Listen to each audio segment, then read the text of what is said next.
Hello, dear student. I am going to describe your second chapter of your book, Vyakran Srovar.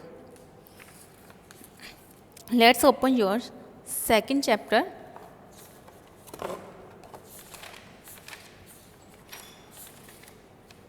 वर्णमाला. आज हम पढ़ेंगे वर्णमाला के बारे में, ठीक है. फर्स्टली बच्चों, आपको पता होना चाहिए वर्णमाला क्या है. वर्णमाला वर्ण के व्यवस्थित समूह को वर्णमाला कहा जाता है, ठीक है. या कह सकते हैं वर्ण के उच्चारण समूह को वर्णमाला कहते हैं, ठीक है. अब ये वर्णमाला कितने प्रकार की होती है? 2 प्रकार की होती है, ठीक है. स्वर और व्यंजन, ठीक है बच्चे. Now start. जब आप बोलते हैं तब क्या होता है? आपके मुख से आवाज़ निकलती है. इस आवाज़ को ध्वनि कहते हैं.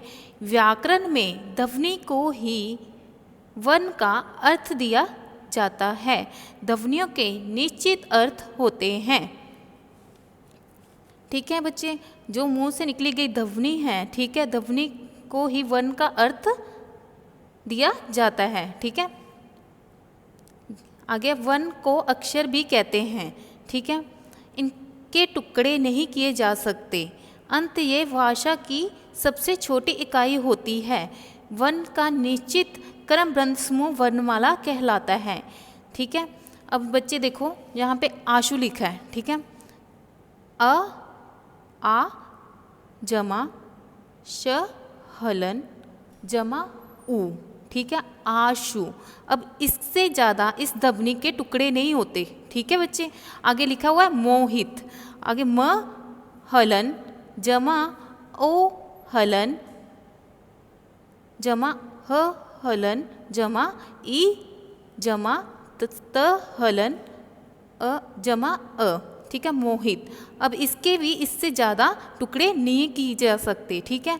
इसमें बताया ना, इनके टुकड़े नहीं किए जाते, इससे ज़्यादा टुकड़े नहीं किए जा सकते. ये क्या है? एक वर्णमाला. ये भाषा की सबसे छोटी इकाई होती है. ये सबसे छोटी इकाई है, ठीक है बच्चे. हिंदी वर्णमाला में 2 प्रकार के वर्ण होते हैं. अभी बताया था बच्चे मैंने, 2 कितने प्रकार की है वर्णमाला? 2 प्रकार की, स्वर और व्यंजन, ठीक है. स्वर कौन से हैं? अ आ ई उ ऋषि ए ओ. ओके. व्यंजन कौन से हैं?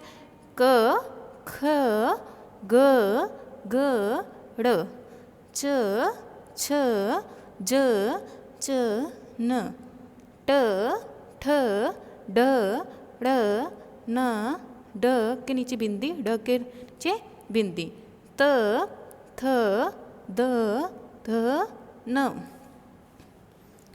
आगे प फ ब भ म य र ल व श स स ह. आगे क्या है? श श त्र ज्ञ, ठीक है, स. आगे आता है, ये क्या है? सभी व्यंजन है, ठीक है. नेक्स्ट बच्चे, अ के ऊपर बिंदी है, ठीक है. इसको कहते हैं, वैसे हम कहते हैं अंग. अंग, ठीक है. ये अनुस्वर कहलाता है. ये क्या है? ये अनुस्वर कहलाता है. इसका चिन्ह ऊपर बिंदी डाल के, ठीक है, वो क्या है? ये इसका चिन्ह है. इसका उच्चारण नाक से होता है. जैसे रंग, जब हम इसको बोलते हैं, देखो नाक से ऐसे लग रहा है कि हम बोल रहे हैं ना. रंग, जंग, शंग, कंगन, पतंग आदि, ठीक है. इसको क्या कहते हैं? ये अनुस्वर कहलाता है, ठीक है, ये वाले वर्ड. आगे अ के पीछे इसका चिन्ह क्या है? जो पीछे लगा है, ये चिन्ह कंठ कहलाता है. यह विसर्ग कहलाता है. वैसे ये इसको हम क्या कहेंगे? ये विसर्ग कहलाता है. इसका जो चिन्ह है उसका उच्चारण कंठ से होता है. जैसे अंत, प्रातः, जब हम बोलते देखो कंठ से बोला हो रहा है ना ये. जैसे अंत, प्रातः, शनय आदि, इसे बोलते समय हलन की आवाज़ आती है, ठीक है. नेक्स्ट बच्चे, अ अ के ऊपर चंद्र बिंदु, ठीक है। ये अनुनासिक कहलाता है। ये क्या कहलाता है? अनुनासिक। इसका उच्चारण मुख और नाक दोनों से होता है, ठीक है। ये मुंह से और नाक से दोनों से इसका उच्चारण होता है। इसका चिन्ह है चंद्र बिंदु, जैसे आँख, चांद, गांव, पाव आदि, ठीक है बच्चे। आगे ड के पैर में बिंदी, एव ढ के पैर में बिंदी, ठीक है। ये क्या है? ये अतिरिक्त व्यंजन है। ढ तथा ढ का प्रयोग किसी शब्द के प्रारंभ में नहीं होता, जैसे सड़क, चढ़ना, लड़की, बढ़ना, पढ़ना आदि, ठीक है। इनका उच्चारण क्या होता है?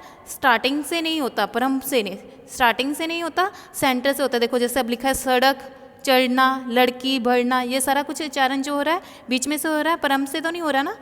देन आगे श, त्र, ज्ञ, श, ये संयुक्त व्यंजन अथवा संयुक्ताक्षर कहलाते हैं। ये दो व्यंजनों के मेल से बनते हैं, जो हम बोलते हैं स, ठीक है। ये भी दो देखो कृष्ण बोला हो रहा है, त्र, अब त्र बोला हो रहा है, ठीक है।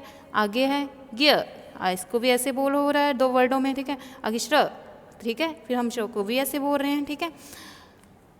मात्राओं का प्रयोग, अब मात्रा का प्रयोग कैसे करेंगे? प जमा अ की मात्रा आ रही है, ठीक है, ऐसे लिखेंगे पा। किताब के भी ऐसे लिखेंगे, ठीक है। किताब, ई की मात्रा आ रही है, ठीक है। इसमें बी, बी ई की मात्रा है, इसको भी ऐसे लिखेंगे, ठीक है। चू, ऊ की मात्रा आ रही है, तो इसको च जमा ऊ की मात्रा। आगे फूल, ऊ की मात्रा आ रही है, फ जमा ऊ, ठीक है। मेरे को कैसे लिखेंगे? म जमा आधा, अदक। स, सेब को कैसे लिखेंगे? स जमा ए की मात्रा। मैना को कैसे लेंगे? म जमा, ठीक है, ए की मात्रा आ रही है, मैं, ए की मात्रा। मोर को म जमा ओ की मात्रा। आगे बोना, बो जमा ओ की मात्रा, ठीक है। अ की कोई मात्रा नहीं होती, यह प्रत्येक व्यंजन में छिपा रहता है, ठीक है। अ की अब कोई मात्रा नहीं होती, ये प्रत्येक व्यंजन में होता है। जैसे क हलन जमा अ इक्वल टू क, स हलन जमा अ इक्वल टू स आदि। अंत अ के बिना व्यंजन हलत लगाकर लिखा जाता है। अब जिसमें, ठीक है, जिसको अ के बिना लिखा जाता है वो क्या होता है? हलत लिखा जाता है। जैसे कि अब क हलन, जो ऊ की मात्रा पढ़ रही दिख रही है, इसको हलन कहते हैं, जिसके नीचे पड़ा होता है। क हलन, स हलन, म हलन, स हलन, ह हलन आदि, ठीक है। आगे र हलन में ऊ या व बड़े ऊ की मात्रा लगाने का तरीका है। जैसे र हलन जमा ऊ, ठीक है, रूपिया, ठीक है। आगे स हलन जमा बड़े ऊ की मात्रा रूप, ठीक है। व्याकरण में ध्वनि का अर्थ वर्ण होता है। क्या होता है? वर्ण होता है। वर्ण अक्षर भी कहलाते हैं, ठीक है, वर्ण अक्षर भी कहलाते हैं। वर्ण का क्रमबद्ध और व्यवस्थित समूह वर्णमाला कहलाता है। इसका व्यवस्थित समूह क्या कहलाता है? वर्णमाला कहलाता है। अ प्रत्येक व्यंजन में समाहित रहता है। अब कुछ भी बोलते हैं तो उसमें अ क्या होता है? उसमें समाहित रहता है, ठीक है बच्चे। अब इसमें क्या है? वर्णमाला के कुल कितने अक्षर होते हैं आपको पता होना चाहिए। 52 होते हैं, ठीक है, जिनमें से क्या होते हैं? 11 स्वर होते हैं और 41 कितने होते हैं? व्यंजन होते हैं, ठीक है बच्चे। ओके बच्चे, असाइनमेंट ओपन करो। Second assignment, third assignment I think so. Okay, second chapter वर्णमाला। सही वर्ण विच्छेद के सामने का चिन्ह लिखिए। रानी, र, अब मैंने लिखा रानी, र हलन जमा आ जमा न हलन जमा ई, ठीक है। ये इसको ऐसे वर्ण विच्छेद में लिखा जाएगा, ठीक है। अब पिता को कैसे लिखेंगे? प जमा, ठीक है, प हलन सच जमा ई जमा त हलन जमा आ, ठीक है। पिता को ऐसे लिखेंगे।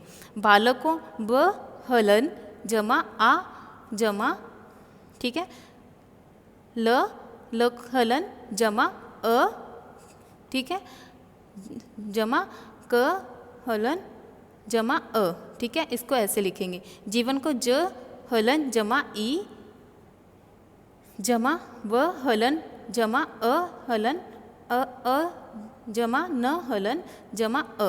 ठीक है, जीवन कैसे लिखें? इनसे बने दो दो शब्द लिखिए। ठीक है बच्चे, अनुस्वार में आ गया बंदर और व्यंजन। ठीक है, अनुनासिक में क्या लिखेंगे? आँख। ठीक है, और चांद। विसर्ग में अंत। ठीक है, अंत के साथ हम और भी लिख सकते हैं, प्रातः लिख सकते हैं। ठीक है, अंत के साथ बच्चे प्रातः। ठीक है, विसर्ग में। आगे वन पर मात्राएं एक इस प्रकार लगाइए कि फूलों के नाम बन जाए। अब देखो बच्चे, गलब लिखा था, ऊ की मात्रा डाली, ला को आ की मात्रा डाली, गुलाब। ठीक है, चमेली में च मेली। ठीक है, च ए की मात्रा डाली, च मे की मात्रा ली। ठीक है, आ गया सूरजमुखी। ठीक है, सु ऊ की मात्रा डाली, म के नीचे ऊ की छोटी ऊ की मात्रा डाली, ख के पीछे ई की मात्रा डाली, सूरजमुखी बन गया। ठीक है बच्चे, नेक्स्ट में चित्र के नाम का पहला वर्ग दिया गया है, नाम पूरा कीजिए। आगे लिखा था मिरग, इसको मी लिखा था, आगे क्या लिखना था? ग, मिरग। ठीक है, आगे ची लिखा था, चिड़िया बनेगा, मूली। नेक्स्ट कौवा, चूहिया, तोता। ठीक है बच्चे, थैंक यू स्टूडेंट।